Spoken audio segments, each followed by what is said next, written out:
Hello, I'm Dr. Fadina Fit. Welcome to our Holistic Health and Wellness Chat Room.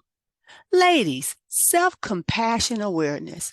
We all have days when we think things just don't go according to plan. The way we interpret it, the outcome will determine how much self-compassion we have for ourselves. Now, this does not say that we don't notice our holistic errors, unhealthy lifestyle choices, and unconscious mistakes made towards ourselves and others. We're still growing in God's grace. The lack of self-compassion becomes obvious when we use unhealthy or becomes more continuously aware and dwell on negative outcomes of our daily activities. That's when it's becoming more unhealthy. Ladies, let's take the self-compassion survey to see if we are operating within a healthy state of self-compassion. The scores we're going to show will indicate where we are with our self-compassion, how healthy we are.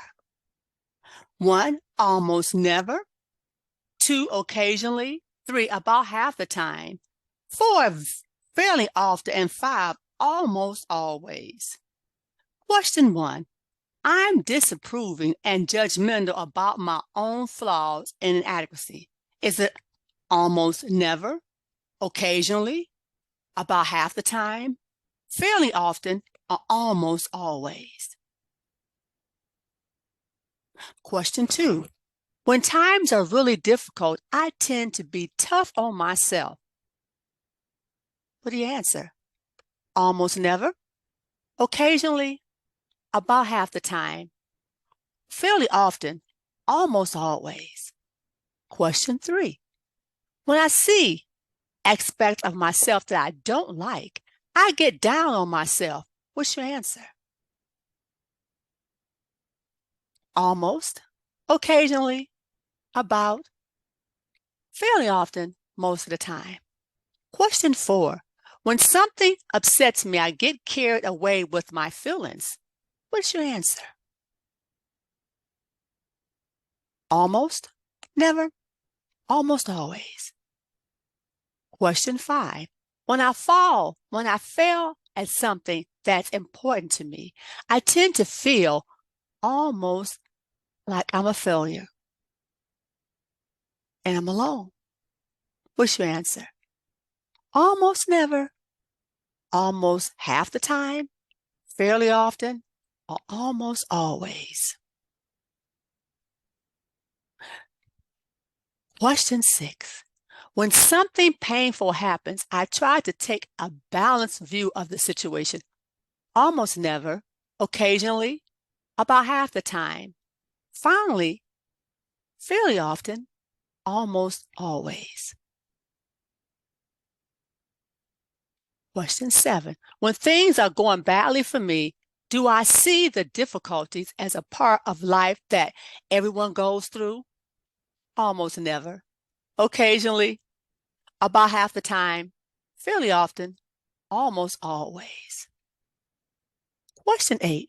When I'm going through a very hard time, I give myself the caring and tenderness I need. Almost never. Occasionally, about half the time, ladies, fairly often, almost always. Number 9.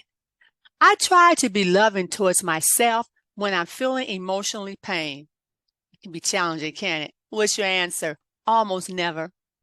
Occasionally, half the time, fairly often, almost always.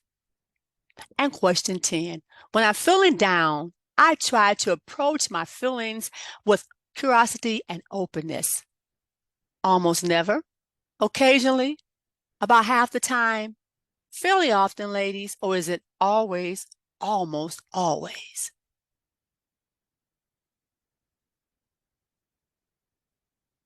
Notice the challenge that you said question between questions 1 and 5 above. If you scored high within the almost always, ladies, we need to boost our self-compassion. Practice mindfulness on self-interactions by offering self-encouragement, focusing on disappointments as a learning experience, and making time for self-pampering. Pamper yourself, give yourself a hug in a healthy way. Spa day, relax, take the time to meditate, take a healthy habit of self-kindness. If we answer between 6 to 10, your score almost always, you are operating with it from a healthy compassion. Continue down that self-confident road and compliment yourself by taking some much needed me time. In summary, ladies, self-compassion is an ongoing healthy self-care that we need to maintain. Let's stop being so hard on ourselves. We get enough of hardship, cruelty, and lack of self-compassion within our surroundings. With that being said, ladies, let's love, respect, and appreciate ourselves through self-compassion, remembering who we are. So simply be you by taking the time to pamper yourself through self-compassion and remembering that you are fearfully and wonderfully made. And make sure, ladies, that you know that only you can give yourself self-compassion. Until the next time, see you soon.